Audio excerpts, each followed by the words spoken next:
Oh, that looks like a comfortable person in the corner there dreaming about retirement. And we're going to talk about defined benefit plans first.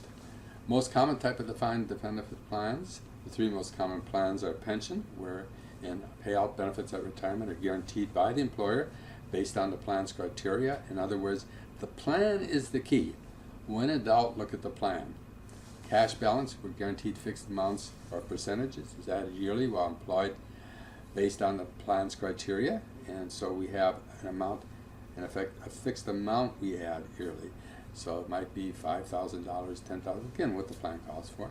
An annuity, where company buys a deferred annuity for each employee, and both the employer and surety company guarantee the performance per the plan's criteria. So those are the three types of defined benefit plans we had on the chart earlier in Module 1. This is sort of a summary of each of them. When are these plans applicable for a business? Many small businesses who can control the vesting of the employees and have consistent cash flow benefit, as these plans can build up to retirement vesting very quickly. In fact, I would say there's two of my clients who are small business people who have these plans, which basically already have $2 million or more in the retirement plan. Now the problem with that, of course, is President Obama is trying to cut off the amount of money in retirement plans, and then tax the amount above that. So they're a little concerned right now about more money being put in, but per the terms of their agreement or their contract with the plan, they have to put the money in that they could be wasting if President Obama gets his way. They're great for retention of staff, as the benefits are generally based on service time, salary, and age. They're not accessible until retirement age. And typically it's going to be so many points for each year of service with the company, so many points for the top salary, maybe the last 3 years or the last 5 years, or maybe it's all your salaries indexed, and age. Again, you can have all sorts of combinations in there. And generally this is better for senior staff, as salary and age are major contributions to the retirement plan. And again, if you leave like I did at 55, that's a big disadvantage, because the age is a major factor in the plans. Defined benefit plan. This type of plan, also known as the traditional pension plan, promises the participant a specified monthly payment at retirement. Benefits can be based on factors such as the participant's salary, age, and number of years he or she worked for the employer, just like we talked about before. The plan must state the promised benefit as an exact dollar amount, such as $100 per month at retirement, or more commonly to calculate a benefit through a plan formula that consists of such factors as salary and service. So, and more commonly, it's going to be what they're getting at is a formula that comes out with the value which you can get. If you establish a defined benefits plan, and this is IRS wording, is what they think is correct, and I have to agree with them because they are the IRS, they're the bosses. You can have other retirement plans too. You can be in business of any size. You need to annually file a Form 5500 with a Schedule B, have an enrolled actuary determine the funding levels and sign the Schedule B, and benefits cannot be retroactively decreased. So that's the basic rules. If it sounds simple, and I wish it was, but it is much more complex, not for the business owner, not for you, the financial planner, but for the enrolled actuarian. And an enrolled actuarian is someone that the IRS has designated as authorized to do these plans. No one can just walk up and do it. Just like if you, you as a financial planner had a client who was a small business, he said, Mr. Financial Planner, I'd like you to go to the IRS and take care of this for me. Well, you can't do it unless you're an attorney, a CPA, an enrolled agent, or retirement plan enrolled agent.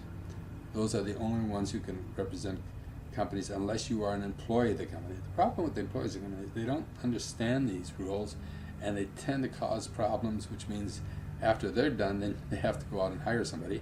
And I think after that happens 1 or 2 times, they just go out and hire an expert. And some of these experts, again, are the enrolled retirement plan agents. Certainly, I think if you are interested in getting to deal with small businesses, and especially if you're an insurance salesman who wants to deal with small businesses, being a enrolled retirement plan agent is fantastic because you can do everything for the client for the insurance, you can do everything for the client with the retirement plans. And believe me, retirement plans, be they small or big, are very important with small businesses. So it's a great opportunity for a professional. And what does it take? Well, you have to know the information in this course, and if you're very familiar with the material in our weeks 3 through 7 in this course, and you study for a couple of weekends procedural material, you should have no difficulty passing the exam. Pros and cons of the plans. Again, we're using the IRS. What's good and bad. Significant benefits possible in a relatively short period of time. Again, you can get the $50,000, I'm sorry, $200,000 I believe it now. It's indexed, so I don't really pay a lot of attention to it, and nobody I know puts that kind of money in. But you can put a lot of money in a short time period in the defined benefit plan. Employers can contribute and deduct more than under any other type of retirement plans, which means if employers want to save a lot for themselves and their family members, and it's a family company, it's a great idea to use one of these plans. It provides a predictable benefit. We know what's coming out of it, usually based on a formula. Plan can be used to promote certain business strategies by offering subsidized early retirement benefits, and that is nice to get. But I'd say the people who have been great employees, but they really aren't helping your firm anymore, so it's an easy way to get them out. More costly type of plan than the other plans, more administratively complex, and that's why you probably need to hire an accountant or an enrolled agent or a retirement plan enrolled agent. And exercise. Tax applies to the minimum contribution if the minimum contribution is not satisfied, which occasionally happens. I've had several cases where the day came up and there just wasn't enough money in the bank. They put in what they could. There's a shortfall and they had to pay a penalty on it, which is called an excise tax. Cash balance plans. A type of defined benefit plan that includes some elements that are similar to a defined contribution plan because the benefit amount is computed based on a formula using contribution and earning credits, and each participant has a hypothetical account, not a real separate account, only a hypothetical separate account. Cash balance plans are more likely than traditional defined benefits to make lump sum distributions, and they still need to file Form 5500, which is kind of standard. What I like about this plan is the client can see what their employer is putting aside for them and where they stand on it. You cannot figure that out on a defined benefit plan because it's kind of meaningless until such time as you turn 65. Where here we can see how much is actually being put in it, and guaranteed, by the way. Annuity section 4112I plan. I have never had a client nor have I worked with these, but it certainly sounds advantageous because it takes away all the risk.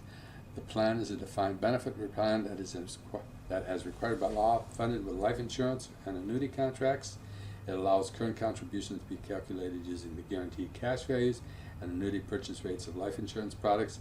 It allows the taxpayer to fund contributions on a tax-deductible basis in amounts greater than are typically allowed for other qualified plans because you're guaranteed an annuity amount.